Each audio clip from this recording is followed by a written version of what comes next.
professor Dr. Edgar Esganotto, para falar um pouco mais sobre o contexto histórico, né, de quedas de meteoritos no geral. Então, boa noite a todos. Eu sou o professor Edgar Esganotto, sou filósofo e historiador, e eu vou apresentar um pouquinho sobre a história dos meteoritos e a importância histórica que eles tiveram em várias descobertas, né, e inclusive também em eventos políticos e religiosos ao longo de toda a nossa história. Então, inicialmente, bom, como que nós identificamos o que é um meteorito? Então, primeiro, nós temos o meteoro, que é um fenômeno que ocorre quando um corpo entra na atmosfera terrestre e deixa um rastro luminoso provocado pelo atrito. Nós temos o meteorito, que é um objeto sólido que atingiu a superfície terrestre, e o meteoroide, que é um meteorito ou um meteoro antes de entrar na atmosfera terrestre. Geralmente a confusão ocorre entre o meteoro e o meteorito. Então, quando ele cai como o meteorito Marília, e nós descobrimos fragmentos, é um meteorito. Quando a gente vê somente a passagem, um rastro de luz, né, na atmosfera, então é um meteoro. A gente costuma chamar de estrela cadente, tá? Mas são meteoros que estão adentrando a atmosfera, não são estrelas. Estrelas não caem, né? Então são meteoros. Nós temos alguns tipos de meteoros. Aqui nós temos uma classificação. Então, essa classificação, primeiro, nós temos meteoros ferrosos, que são aqueles compostos principalmente de ferro e níquel. Nós temos um meteoro ferroso e rochoso, que é esse daqui. Vê que ele tem uma leve diferença, inclusive na coloração, com o primeiro, que é só um meteoro ferroso. Nós temos os condritos, que é esse, que inclusive é um meteorito Marília, é um meteorito condrito. E nós temos os condritos carbonáceos, que é esse aqui, o número 4, e os acondritos, que é o número 5. Podem ver que há uma diferença na coloração deles. Dá para identificar cada um deles pela sua coloração. O primeiro meteorito que nós temos registro histórico é o meteorito Nogata. Esse meteorito, ele caiu em 19 de maio de 1861, né? E ele está guardado num santuário no Japão. Dentro dessa caixa aqui, ó, ele fica guardado, né? Esse aqui é o meteorito. Então ele é o primeiro meteorito que foi recolhido. Não que não tivesse havido quedas antes, provavelmente houve muitas quedas antes, mas nunca tinham sido recolhidos. Esse é o primeiro que foi recolhido e ele está guardado até hoje. Então, se você vai nesse santuário, você ainda pode observar esse meteorito lá. Ele está guardado desde 1861. Esse segundo meteorito, ele caiu em 1492. Esse daqui, então, pouco antes, né, 5 dias antes de Cristóvão Colombo chegar às Américas. Ele caiu na Europa. E ele também continua guardado lá até hoje em exposição, né, no museu lá na Alemanha. Então, esses são os dois meteoritos que nós temos mais antigos. Então, que nós temos eles guardados e que é possível observação. E são dois meteoritos bem antigos, né, são os dois primeiros registros de queda aonde o meteorito foi guardado.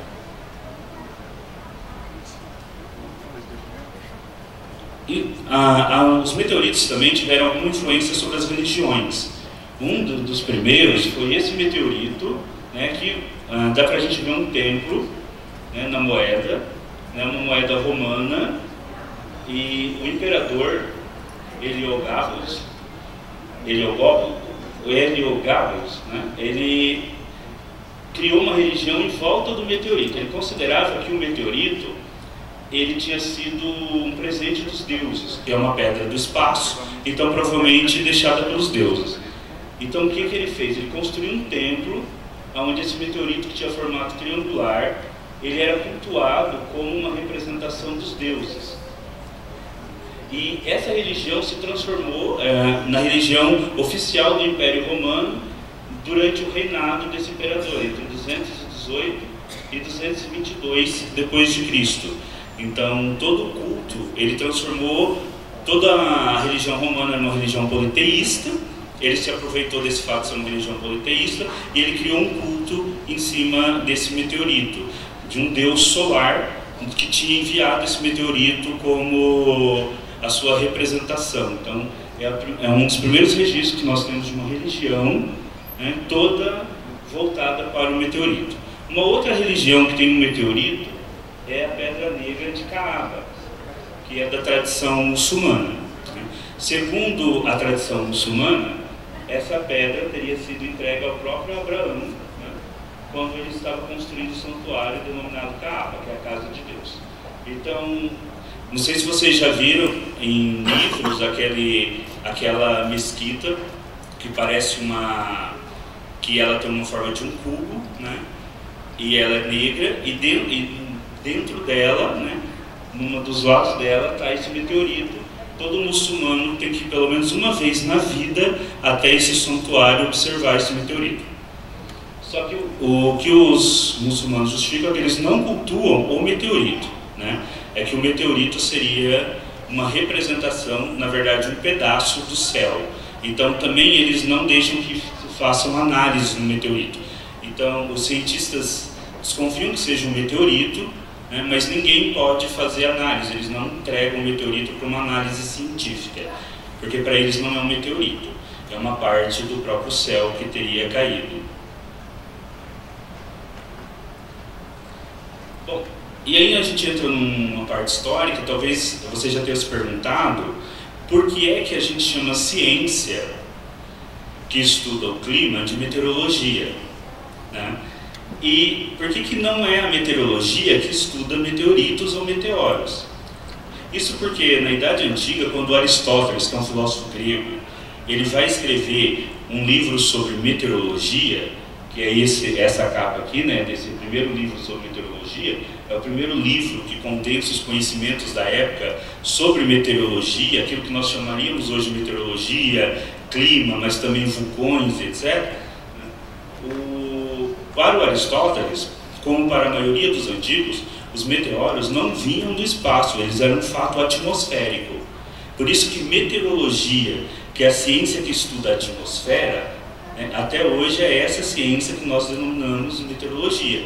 Mas porque os meteoros estavam ali. Só mais tarde é que nós vamos descobrir que meteoros vêm do espaço. Isso porque na concepção de mundo dos antigos, você tinha dois mundos. O primeiro mundo aqui é o mundo sublunar, e você tem o mundo supralunar. Tá?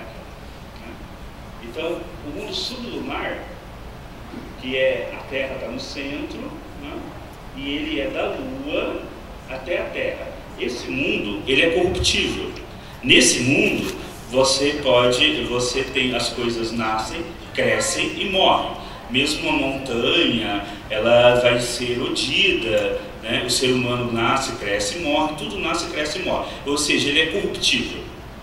O mundo supralunar, que é esse mundo aqui, que para nós seríamos o espaço, ele não é corruptível.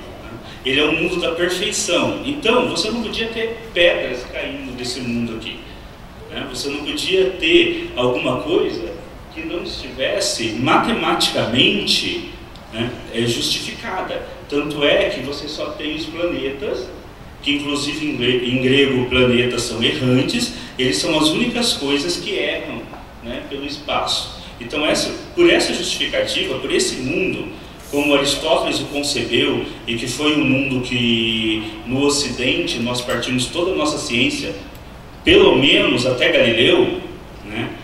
Então você não podia ter meteoritos vindo do espaço. Por isso que até o Gabriel, na palestra dele, falou que há 200 anos atrás é que nós descobrimos que meteoritos podiam vir do espaço. Até então, meteoritos não vinham do espaço. Meteoritos eram um evento atmosférico. Então, uma pedra que por algum motivo era criado num evento atmosférico, inclusive sempre associado a trovões, que é o barulho que você escuta quando o meteorito entra, né? Quando o meteorito ele faz aquele, como o Gabriel relatou, né? O próprio meteorito Marília provocou um barulho muito grande, trovões, que foi o que o professor Avanzo, já escutando, né, percebeu que eram meteoritos, mas para os gregos isso eram trovões normais, e esses trovões acabavam criando o quê? Os meteoritos.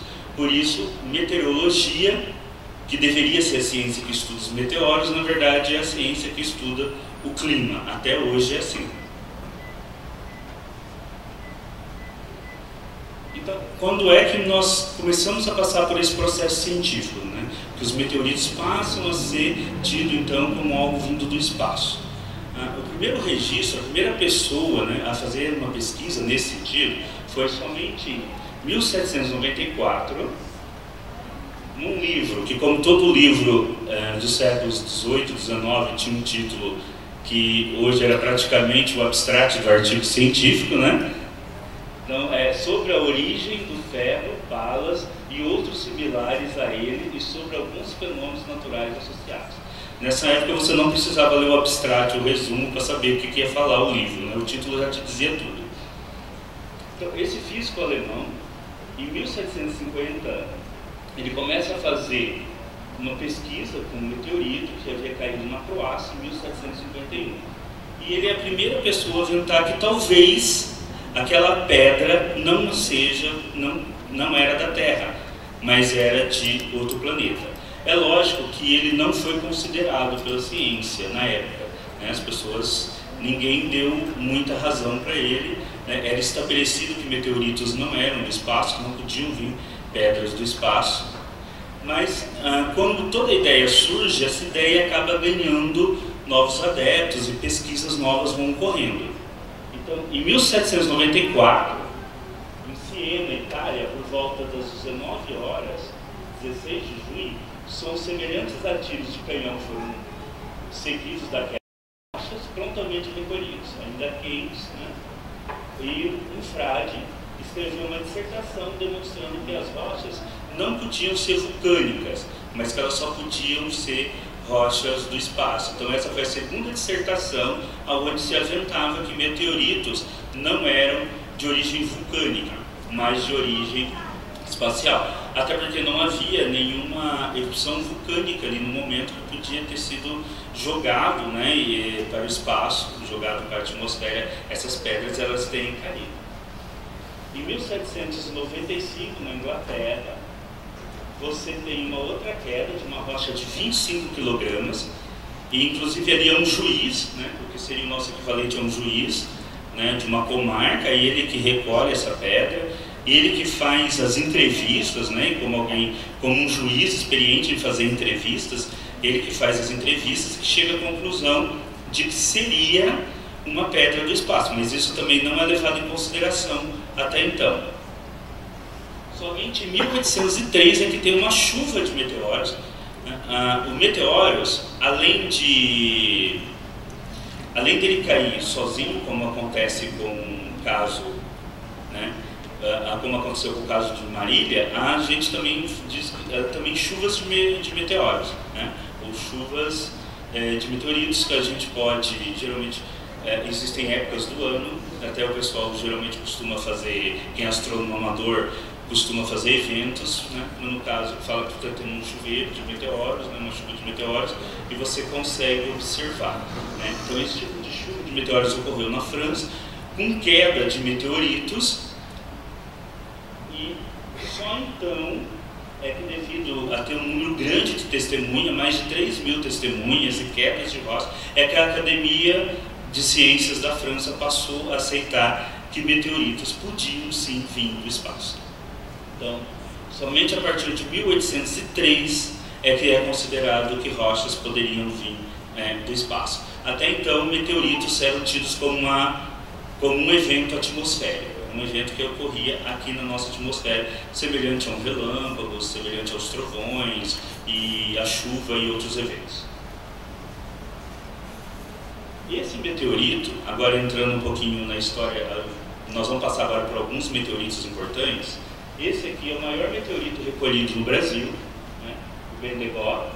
Ele pesa 5.360 kg e mesmo assim ele é só o 16º entre os maiores do mundo. Vocês podem ver que ele estava no Museu Nacional, aquele que pegou fogo o ano passado, né, que foi uma perda inestimável para a nossa ciência, mas como ele é um meteorito, ele sobreviveu, né, ele já tinha passado por coisas piores no espaço, né, então conseguiu também sobreviver ao descaso humano. Ele tem essa aparência, né? Parece uma montaria, né? Uma sela de cavalo. Aqui ele sendo recolhido num carro de boi em 1784, e depois ele foi levado a mando do Dom Pedro I para o Museu do Rio de Janeiro, onde ele estava em exposição até recentemente. Então esse é o maior meteorito brasileiro. Se eu não me engano, tem partes dele ali, né, Gabriel? Você trouxe, né? Você vai sortear também, né? E vai participar do sorteio algumas gramas, né? Você vai poder ganhar algumas gramas desse meteorito, né? Então, na hora que for ter o sorteio, é desse meteorito aqui que vocês vão poder levar para casa umas gramas, tá? Desse meteorito aqui, que é o maior registrado e o maior em exposição no Brasil. Esse outro meteorito, deixa eu voltar. Esse aqui é o maior do mundo, na Namíbia, pesa 60 toneladas. Aqui você pode ver um ser humano em cima dele. Ele é tão pesado que construíram o teatro para observar em volta dele, né? Não locomoveram ele tem uma parte também interna. Não locomoveram ele, construíram um teatro em volta dele para você observar. Este outro aqui está nos Estados Unidos, em exposição desde 1902, também no Museu Americano de História Natural, né? Ele pesa 14.140 toneladas, esse da Namíbia é 60 toneladas, então no do Brasil é 5, né? Então você tem uma diferença bem grande aí, né, do peso desses meteoritos. Essa cratera é uma das maiores registradas, né, de um meteorito. Então ela tem 1 km e 200 metros de diâmetro, ela é localizada no Arizona e ela tem aproximadamente 49 mil anos de idade. Então, há 49 mil anos, essa cratera, um meteorito caiu aqui e gerou essa cratera, que a gente pode ver ela aqui, ó, uma foto de dentro dela. Então, essa é uma das maiores crateras de meteorito que nós temos registrado. E o Brasil também tem as suas crateras. O Brasil tem a cratera chamada Domo de Araguainha, entre Mato Grosso e Goiás, tem 40 quilômetros de diâmetro. Tem a de Serra de Cangalha e Riachão, no Tocantins, que tem entre 12 e 4,5 quilômetros de diâmetro. A de Domo de Vargião, que tem 12 quilômetros. E a de Vista Alegre, com 9,5 quilômetros. Tem um lugar aqui perto da cidade de São Paulo que tem uma de 3,5 km, mas ainda os cientistas ainda estão discutindo se é ou não uma cratera gerada por queda de meteorito. Essa daqui é de Serra de Cangalha. Agora, essa outra aqui, do Domo de Araguainha, né, aqui ó, você tem o diâmetro da cratera, observado por satélite. E aqui você tem a cidade de Araguainha, uma cidade pequena, tem 1.000 habitantes. Mas a cidade está construída dentro da cratera. Então a cidade fica dentro da cratera. Então, na hora que eles construíram a cidade está dentro dela, né? De tão grande que ela é, a cidade fica dentro da cratera. Então, essa cidadezinha, ela está aqui, ó. Esse ponto aqui é essa cidadezinha. Ela está dentro da cratera do meteorito. Os meteoritos também às vezes caem em lugares inapropriados.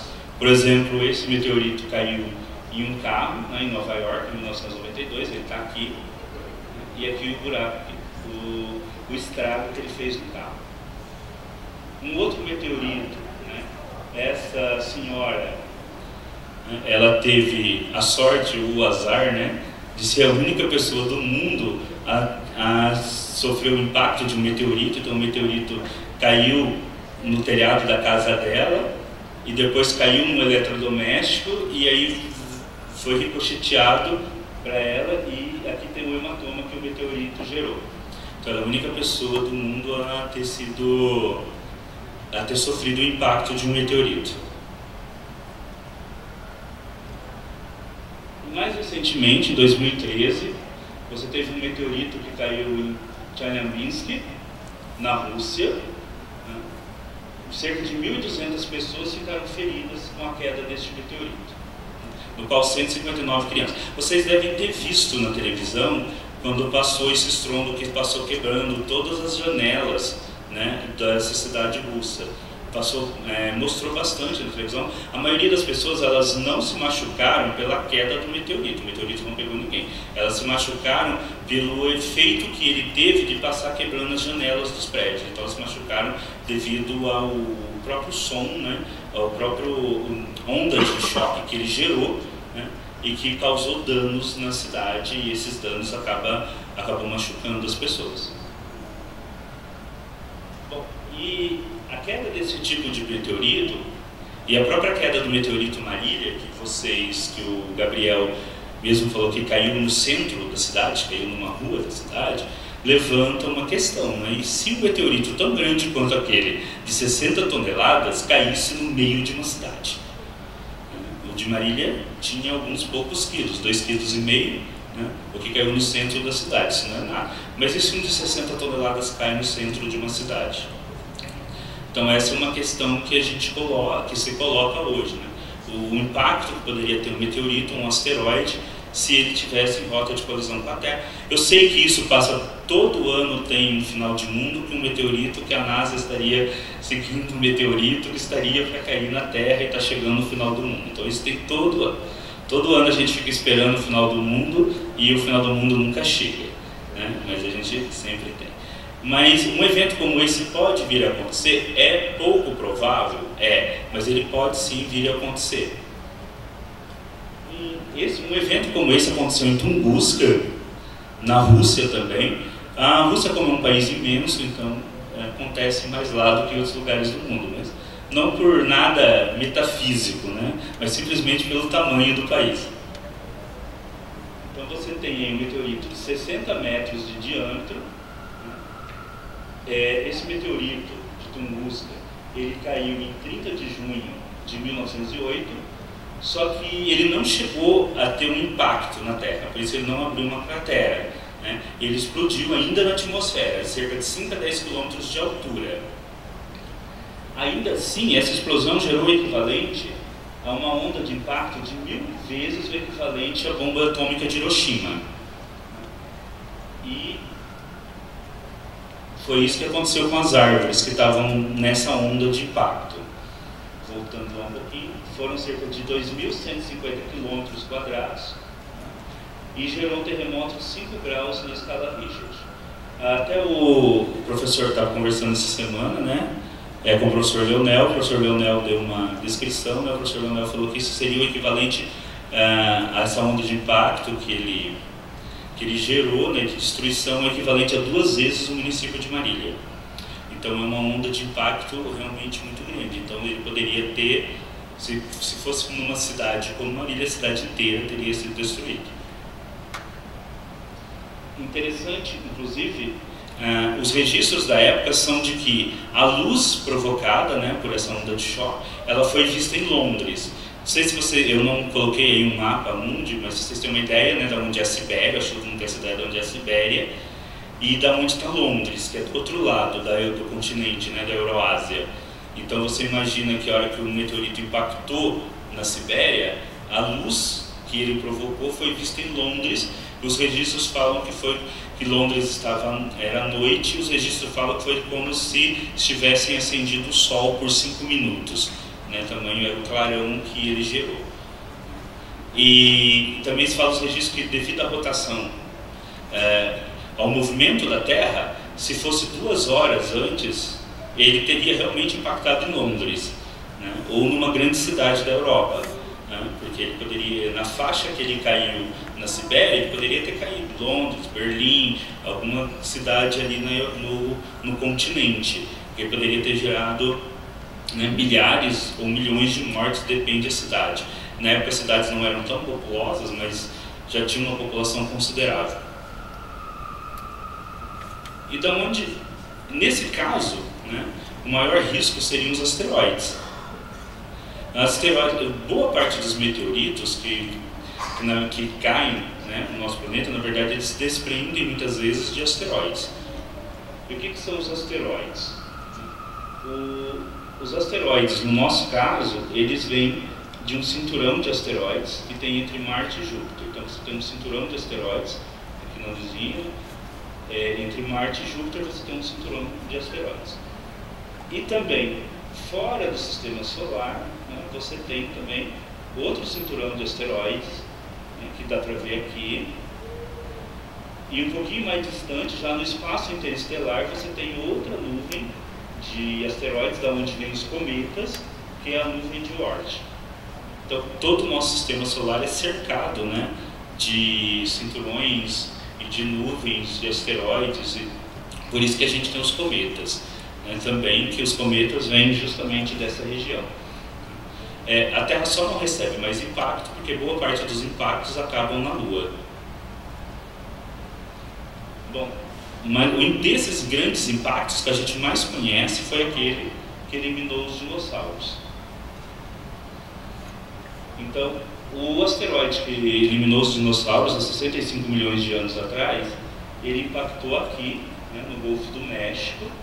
Então, se você pegar um mapa, você vai ver que ali entre os Estados Unidos, Flórida, Cuba, ali na Península de Yucatán, forma quase que uma cratera mesmo, assim, dá para você identificar. Então foi onde aconteceu, né, o impacto desse meteorito, né, que gerou uma cratera de 180 quilômetros de diâmetro, cuja explosão cientistas calculam algo entre 100 trilhões de toneladas de TNT, que foi que eliminou os dinossauros. Esses slides são tirados da revista Científica América, então ela mostra, né, um dia anterior do impacto, né, depois o que seria o impacto, onde o asteroide impactou na Terra.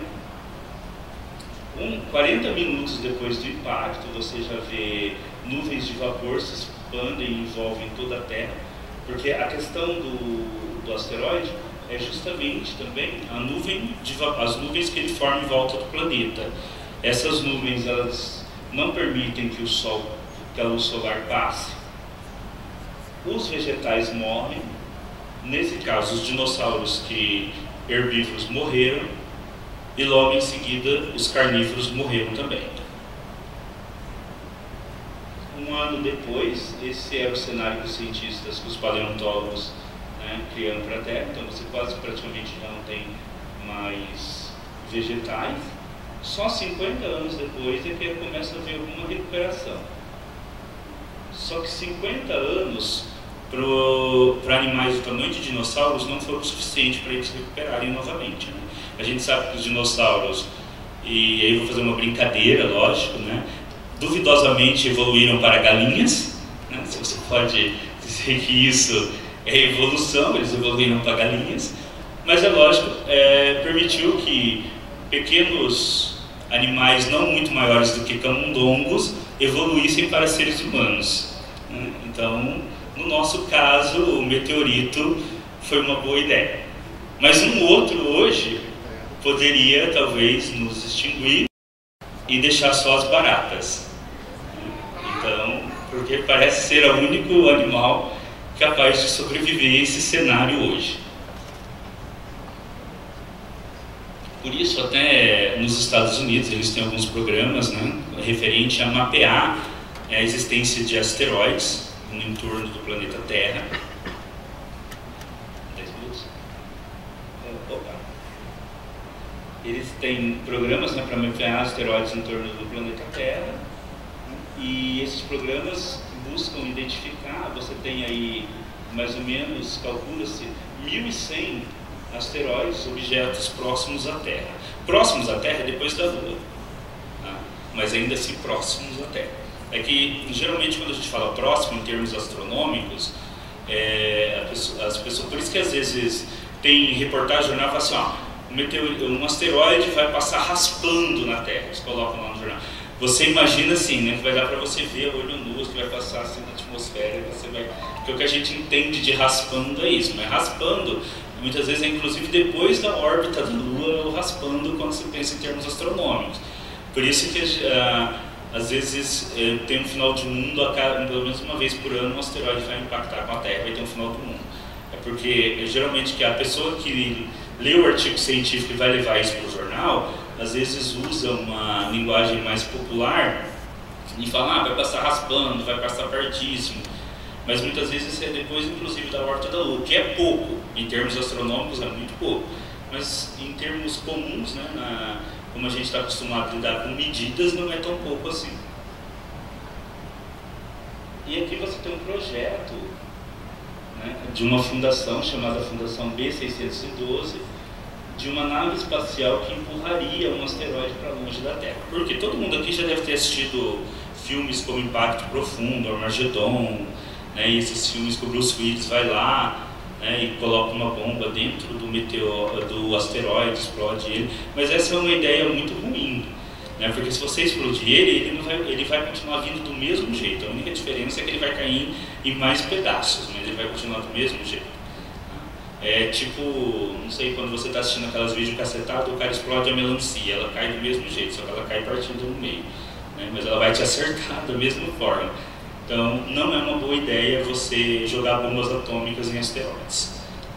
Ele não vai acontecer, não vai se livrar dele. Um simples empurrãozinho é uma ideia muito mais eficiente para você poder mandar ele para fora. Só que o ser humano, nós tendemos, né, como espécie, a aproveitar muitos recursos. Então, asteroides, e essa é uma das razões por que devemos estudar os meteoritos, porque geralmente eles também vêm de asteroides, e por que devemos estudar asteroides, meteoritos, etc. Eles também podem ser objetos para que nós venhamos a adquirir recursos. A gente está vendo aí, inclusive agora no Brasil, esse ano teve toda uma polêmica, e não vou entrar aqui nas questões políticas dessas polêmicas, mas da questão do Amazonas, né? Se a gente deve ou não derrubar a floresta para poder buscar minérios, etc. A verdade é que a Terra, boa parte dos minérios que a gente usa na Terra está cada vez ficando mais escasso. E há várias empresas americanas que estão tentando hoje apostar na possibilidade de mineração espacial. Aqui você tem duas dessas empresas, né? Essa primeira, né, que é uma indústria de exploração do espaço profundo, e essa segunda, que é uma empresa em busca de recursos planetários. Ambas essas empresas, elas operam hoje nos Estados Unidos, né? E elas têm, e o que esses empresários querem? Minerar asteroides, que pode parecer uma ideia muito de ficção científica, né? Até um colega essa semana me falou que esse filme novo que está no cinema, que eu não assisti, chamado Ad Astra, é sobre isso, né? Sobre mineração de asteroides, mas você tem várias obras de ficção científica sobre essa questão. Então, essas empresas pretendem mandar naves espaciais para minerar esses asteroides. Aí você pode pensar, bom, mas isso é muito longe. Não é tão longe. Por quê? Porque já existem empresas fazendo isso, já existem empresas procurando a tecnologia e já existe lei para que essas empresas tenham acesso a esse recurso. Então, o que você tem, né, esse satélite para identificar recursos em asteroides, ele já foi fabricado, ele já está em operação. E que tipo de riqueza você poderia buscar em asteroides? Asteroides são geralmente ricos em ferro, níquel, cobalto, nitrogênio e metano. O que acontece? Todos esses minérios você tem na Terra. Só que na Terra, devido a ter uma movimentação geológica, esses metais eles se encaminharam cada vez mais para o centro do planeta. Então, por isso que a gente tem que fazer minas, né, e cavando atrás desses metais. Enquanto nos asteroides, eles estão na superfície dos asteroides, porque asteroides não têm atividade geológica, então essa atividade não fez com que esses minérios fossem para o centro. Então você não precisa chegar lá e ainda por cima cavar o asteroide, é só você chegar e pegar e trazer embora, né? Você não precisa fazer um buraco e ficar cavando o asteroide. Esses aqui, são exemplos de alguns asteroides que têm no entorno da Terra. Então a Terra tem vários asteroides, eu vou passar aqui só para dar uma ideia. Então você tem, por exemplo, este asteroide, bem pequenininho, o Egério, ele sozinho poderia gerar um lucro financeiro de mineração da ordem de 102 bilhões de dólares. Então ele tem o equivalente em metais nele de recursos, se você conseguisse explorar asteroide, você poderia ali, uma empresa poderia ter aí um lucro na ordem de 102 bilhões. Ele tem níquel, ferro, cobalto, água, nitrogênio, hidrogênio, amônio. Esse outro aqui em cima, o NISA, 44 NISA, ele tem o equivalente em minérios como platina, níquel, ferro e cobalto a 100 trilhões de dólares. Então pensa, se uma empresa consegue chegar num asteroide como esse, depende do custo, mesmo que ela tenha um alto custo fabricando a nave, se torna altamente rentável. Esse outro aqui, o Daphne, ele geraria um montante de 54,4 bilhões de dólares em materiais como níquel, ferro, cobalto, amônia. Esse outro, o Apollo, algo como entre 4,71 bilhões de dólares, né, em níquel, ferro, cobalto. Então, a gente pode ver que vários desses asteroides, eles têm a possibilidade de gerar um lucro de mineração que vai da ordem dos trilhões aos bilhões, o que torna altamente lucrativo. Sem falar em outra coisa, você não estaria agredindo o meio ambiente terrestre. Para quem gosta de ficção científica, todo mundo já deve ter ouvido falar de um filme chamado 2001, Uma Odisseia no Espaço, mas ele tem algumas continuações, tem 2010, Uma Odisseia no Espaço, aí tem 2045 e depois tem 3001. Nesse 3001, que é o último livro da série do Arthur C. Clarke, ele imagina inclusive uma Terra onde você tem todo mundo vivendo em estações espaciais fora do planeta, né, explorando asteroides, minérios, etc. E a Terra volta a ser um longo jardim onde você vem passar as férias. Então os animais, praia e tudo mais, sem nenhuma poluição, você vivendo em ambientes no espaço controlado. Aí você pode falar assim, mas isso é muita ficção científica. Bom, mas nós já vimos que, apesar de ser muita ficção científica, você já tem empresas investindo dinheiro nisso. E empresários geralmente não investem dinheiro em algo que eles acham que não podem ter retorno, né?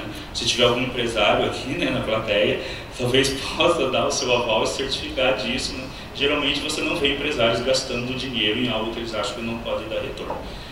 Mas você também teve legislação nos Estados Unidos, o ex-presidente Barack Obama, em 25 de novembro de 2015, ele criou uma lei, né, um ato para exploração e utilização de recursos espaciais. Por que o Obama criou essa lei? Porque, tecnicamente, pelo Tratado do Espaço, tudo aquilo que viria de exploração espacial era um bem comum da humanidade. Assim como no continente da Antártida, você não pode ir lá e tirar petróleo, no espaço você também seria um bem comum da humanidade. Mas na contramão dessa lei, que é uma lei internacional aprovada pela ONU, o Barack Obama aprovou esse ato, que diz o seguinte: esse ato é dividido em 4 partes. A primeira seção se refere ao estímulo à competitividade ao empreendedorismo aeroespacial. Tanto é que vocês devem conhecer esse novo empreendedorismo muito mais pela questão, né, da empresa lá, da SpaceX, do Elon Musk, né, que a gente vê toda hora aí no noticiário, com a construção de foguetes, a possibilidade de levar pessoas a Marte. E talvez vocês estejam pensando, o Elon Musk ele pode ser um sonhador, uma pessoa que gosta de ficção científica, como a gente aqui sonha com espaço e tudo mais, mas ele também é um empresário. Se ele está tendo todo esse empenho, certamente é porque algum tipo de lucro ele espera obter também. A segunda seção desse ato trata de assessoramento remoto, a terceira sobre comércio no espaço e a quarta sobre exploração e utilização de recursos espaciais. Então, o que essa quarta seção diz? Ela fala o seguinte: o presidente dos Estados Unidos deverá facilitar e promover o engajamento de cidadãos americanos em atividades comerciais de exploração espacial, além de garantir a eles a posse, propriedade, transporte, uso e venda de qualquer recurso não biológico advindo dessas atividades. Então essa lei diz o seguinte: caso uma empresa norte-americana descubra algum recurso no asteroide ou na Lua, ela poderá fazer uso desses recursos, a menos que seja um recurso biológico. Em outras palavras, se não for vida alienígena, se não for uma bactéria alienígena, você pode usar. A única coisa que o governo garante para si é se for uma bactéria ou um micro-organismo alienígena. Então, os astrobiólogos podem ficar tranquilos que, né, Ivan, a sua parte está garantida. Você não vai precisar competir com nenhum empresário para os seus estudos. Mas os minérios, esses sim, uma vez que você, como empresário, chegou lá, consegue explorar um asteroide, tudo que você conseguir minerar, você pode trazer. Inclusive, isso está sendo comparado a uma segunda corrida para o oeste, né? Porque se você pegar lá a corrida para o oeste, lá dos filmes de faroeste antigos, essa corrida foi justamente atrás do quê? De ouro, prata, essas coisas. E novamente, nós vamos ter uma corrida agora para o espaço, atrás também de recursos, né, como ouro, prata, mas na verdade agora minérios, né? Então, todo cidadão dos Estados Unidos envolvido na recuperação comercial de recursos, de asteroide ou um recurso espacial sobre este capítulo, terá direito a qualquer recurso de asteroide ou recurso espacial obtido. Então veja, se os americanos já criaram uma lei, né, em 2015, que garante a propriedade dos recursos em asteroides para os empresários norte-americanos explorarem, trazerem para a Terra e venderem, né, se esse mesmo governo já criou leis para facilitar a existência de empresas aeroespaciais, e você já tem empresários investindo em tecnologia para a exploração de asteroides, é sinal que é algo que está aí, né, que pode acontecer a qualquer momento. Então não está tão longe, talvez no tempo de vida nosso nós ainda vamos ver, né, naves espaciais trazendo aí. Lógico que não são naves espaciais tripuladas, porque esse tipo de coisa você pode fazer com naves espaciais com inteligência artificial. E nós já entramos na era, né, que a gente chama na era da tecnologia 4.0, né? E nessa era de tecnologia que é principalmente alimentada pela questão da inteligência artificial. Então você tem robôs aí, nos Estados Unidos você tem robôs que já estão servindo como juiz. E tudo indica que em cerca de 90% dos casos, as pessoas que estão sendo julgadas concordam com o julgamento final dos robôs e não apelam a um ser humano. 90% dos casos, porque se você não concordar com a sentença do robô, você pode pedir um juiz humano. Em 90% dos casos, as pessoas concordam as duas partes com a sentença do robô. Então, tudo indica que, mesmo com tecnologia, com inteligência artificial e a tecnologia espacial, nós estamos começando uma nova corrida espacial. E essa corrida espacial, ao contrário da anterior, que tinha objetivos geopolíticos, Estados Unidos e Rússia disputando quem colocava bandeiras primeiro em que lugar para provar se era o sistema socialista ou o sistema capitalista que era superior, agora essa corrida espacial será de empresários buscando recursos no espaço. O que pode a longo prazo ser muito bom para o planeta Terra, porque a gente começa, né, a buscar recursos em outros lugares e talvez preservar mais o nosso planeta, uma vez que nós precisaremos de recursos. E se não buscarmos no espaço, teremos que buscar em outros pontos daqui do planeta Terra. Então, é isso. Os asteroides, né, podem tanto ser uma nova fonte de riqueza para a humanidade, né, como de destruição, caso a gente também não invista numa forma de proteger, né, o nosso planeta contra um eventual impacto de asteroides. Então, tanto o estudo de meteoritos quanto de asteroides se torna importante. Não só pela questão científica, como o Gabriel bem expôs aqui, né? Você conhecer as origens do nosso sistema solar. No caso dos astrobiólogos que estudam para conhecer a possibilidade de vida, né, em fragmentos de meteoritos e asteroides, mas também como recurso econômico. Bom, aqui tem o endereço do meu site e da minha página no Facebook. Então, muito obrigado, né? Se alguém tiver alguma pergunta, eu estou à disposição, acho que o Gabriel também. Então, agora a palavra está com vocês.